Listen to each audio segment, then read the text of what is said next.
Good morning. आज हम देखते हैं बैंकर्स एल्गोरिथम क्या होता है।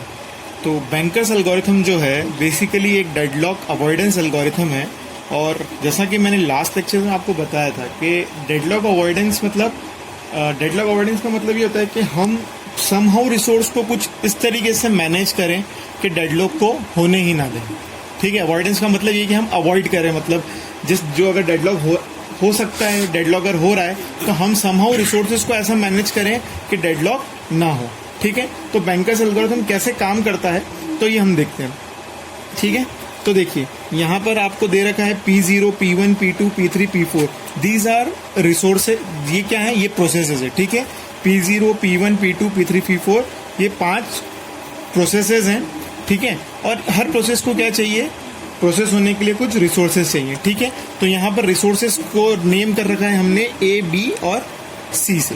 ठीक है, यहाँ पे मैंने लिख रखा है allocation. Allocation in the sense कि अभी P0 प्रोसेस को टाइप A रिसोर्स है 0 अलॉट है, B रिसोर्स 1 अलॉट है एंड C रिसोर्स 0 अलॉट है। In the same manner P1 के पास अभी A रिसोर्स के 2 इंस्टांसेस हैं, B रिसोर्स के 0 इंस्टांस है और C रिसोर्स के 0 इंस्टांस है। Same for P2, P3 and P4। और इन पांचों प्रोसेस को फ्रॉम P0 टू P4 इनको पूरा एग्जीक्यूट होने के लिए जो मैक्सिमम नंबर ऑफ किसी भी रिसोर्स के इंस्टांसेस चाहिए वो ये है। P0 ये बोलता है कि उसको टोटल नंबर ऑफ 7 इंस्टांसेस चाहिए A रिसोर्सेस के, B के टोटल 5 और C के टोटल 3, जिससे वो क्या हो सके, पूरा का पूरा एग्जीक्यूट हो पाए। इसी सेम फॉर्म में P1 भी बता रहा है P2, P3, P4। It means that allocation जो है वो ये बताता है कि P0, P1, P2, P3 और P4 ये अभी इनको अलोकेटेड रिसोर्सेज हैं। मैक्स का जो टेबल है, मैक्स क्या बता रहा है कि टोटल नंबर ऑफ रिसोर्सेज इनको ये चाहिए। और ABC यहाँ पर एक चीज और देखिए, अवेलेबल। तो अवेलेबल का मतलब ये है कि अभी हमारे पास A के 3 इंस्टांसेस अवेलेबल हैं, B के भी 3 और C के भी 2 इंस्टांसेस अवेलेबल हैं। तो अब हमें ये बताना है कि क्या हम ये जो नीड है इनकी फुलफिल कर सकते हैं कि नहीं कर सकते। तो सबसे पहले हम क्या निकालेंगे कि करंट नीड क्या है किसी प्रोसेस की। तो करंट नीड को कैसे निकालते हैं? मैक्सिमम उसकी नीड क्या है और उसको कितने रिसोर्स अलोकेटेड है, मतलब मैक्सिमम मैक्स माइनस अलोकेशन।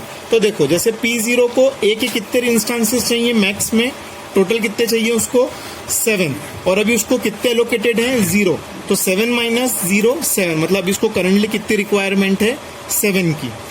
फिर P0 को मैक्स कितने चाहिए, B के इंस्टांसेस 5 इंस्टांसेस चाहिए और वो ऑलरेडी 1 है उसके पास। तो टोटल अब उसको कितने रिसोर्स की जरूरत है 4। In the same way P0 को C के कितने इंस्टेंस चाहिए 3 इंस्टेंस चाहिए और अभी उसके पास कितने हैं 0। तो 3 माइनस 0 3। वैसे हम P1 का निकालते हैं। P1 को A के उसको 3 चाहिए हैं उसके पास 2, तो कितने उसको और चाहिए अभी 1। 2 माइनस 0 2, 2 माइनस 0 2। आई थिंक आपको समझ आ रहा होगा। अब देखते हैं P3 को A के टोटल मैक्स कितने चाहिए 9 इंस्टांसेस चाहिए, पर अभी हैं उसके पास कितने 3। तो 9 माइनस 3 मतलब 6 की उसको नीड है। इसको आप ये बोल सकते हो दैट इज कॉल्ड नीड। ये जो हम यहाँ पर बना रहे हैं ये क्या बना रहे हैं कि किस प्रोसेस को किन किन रिसोर्सेज के कितने कितने इंस्टेंसेस चाहिए। तो यहाँ पे इसको कितने चाहिए 6। 0 माइनस 0 0, 2 माइनस 2 0। फिर P3 के निकालते हैं। मैक्स ऑफ A 2 और इधर भी 2, 2 माइनस 2 0, 2 माइनस 1 1, 2 माइनस 1 1। सेम इधर 4 माइनस 0 4 3 1। ओके, तो अब हमारा ये क्या निकला कि अभी जो करंट नीड है इन हर प्रोसेस की P0, P1, P2। P0 क्या चाह रहा है, उसको चाहिए A के 7 रिसोर्स, B के 4 रिसोर्स और C के 3 रिसोर्स। और अभी हमारे पास करेंटली अवेलेबल रिसोर्स के इंस्टांसेस कितने हैं 3 3 2। तो क्या हम ये जो अवेलेबल रिसोर्सेज हैं ये P0 को दे सकते हैं क्या? नहीं भैया, नहीं दे सकते। क्यों नहीं दे सकते? बिकॉज हमारे पास तो A के 3 इंस्टांसेस हैं, पर P0 क्या बोल रहा है, मुझे तो 7 चाहिए। B के 3 है, पर P0 बोल रहा है मुझे B के 4 चाहिए। तो बैंकर्स एल्गोरिथम ये बोलता है ये अवॉइडेंस इस तरीके से करता है कि आपके पास जो अवेलेबल रिसोर्स हैं उनको इस तरीके से मैनेज करें हम, ताकि डेडलॉक ना हो। तो क्या हम सबसे पहले P0 को एंटरटेन करेंगे? क्या P0 को बोलेंगे कि भाई तू जा पहले सिस्टम के अंदर एग्जीक्यूट हो? नहीं। अगर P0 जाएगा तो क्या करेगा? डेडलॉक क्रिएट करेगा, बिकॉज इतने तो इंस्टेंसेस ही अवेलेबल नहीं है भैया। उसको 7 रोटी खाना और रोटी तो 3 ही है।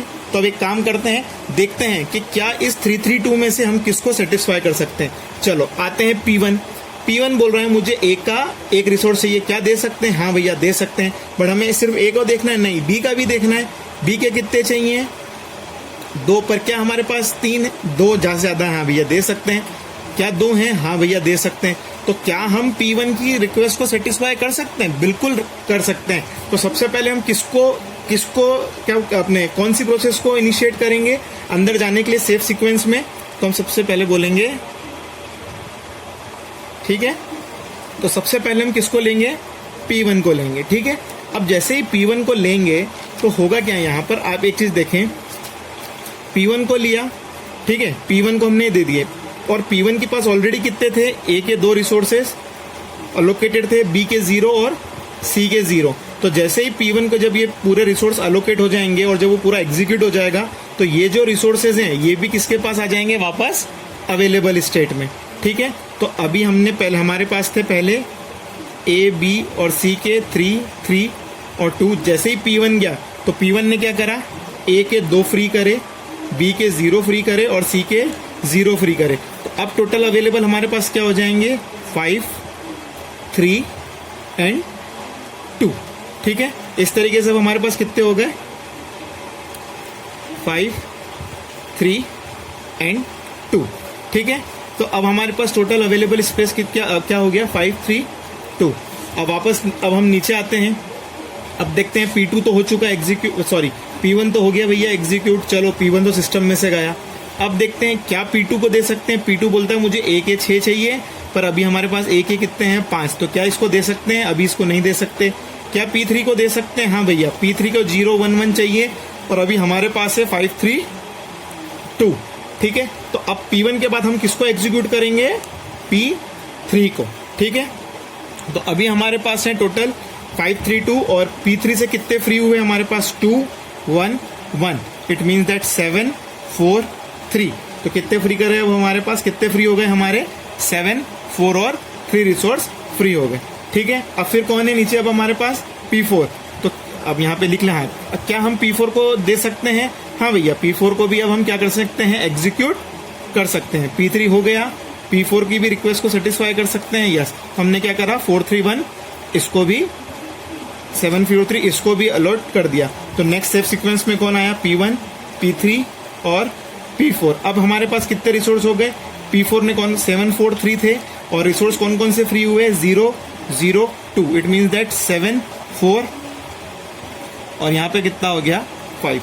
तो अब हमारे पास अवेलेबल क्या हो गए? 7, 4 और 5, ठीक है।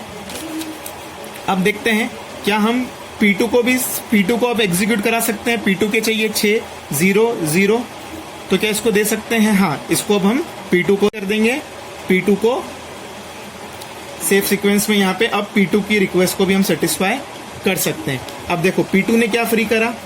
P2 ने फ्री करा 3, 0, 2। तो 7, 10, 4, 7। अब हमारे पास क्या अवेलेबल हो गए? 10, 4 और 7। क्या अब हम P0 की भी रिक्वेस्ट को सेटिस्फाई कर सकते हैं? हाँ भैया, अब हम P4 की भी रिक्वेस्ट को सेटिस्फाई कर सकते हैं। तो P0 को भी रिसोर्सेज अवेलेबल करा देंगे। तो इससे क्या होगा? तो लास्टली 10, 4, 7 हमारे पास रिसोर्सेज थे और P0 की नीड थी, तो 7, 4, 3। तो हमने P0 को भी अलॉकेट कर दिया। तो हमारी सेफ सीक्वेंस क्या होगी? तो सेफ सीक्वेंस होगी, सबसे पहले हम P1 को एग्जीक्यूट करेंगे, P3, P4, then P2, then P0। देखिए किसी भी इसका ये जो प्रॉब्लम है इसकी हो सकता है हम सेफ सीक्वेंस और भी हो सकती है, ठीक है। पर अभी जो हमने निकाली, जो क्या निकाली? सबसे पहले P1, P3, P4, P2 और P0। तो आप चाहो तो सेफ सीक्वेंस और भी निकल सकती है। मल्टीपल सेफ सीक्वेंस भी आप क्या कर सकते हो? डेडलॉक से बचने के लिए, डेडलॉक अवॉइड करने के लिए हम लोग क्या कर सकते हैं? सेफ स्टेट निकाल सकते हैं, ठीक है। तो इस तरीके से हम क्या कर सकते हैं? बैंकर्स एल्गोरिथम को चला सकते हैं। ठीक है, थैंक यू।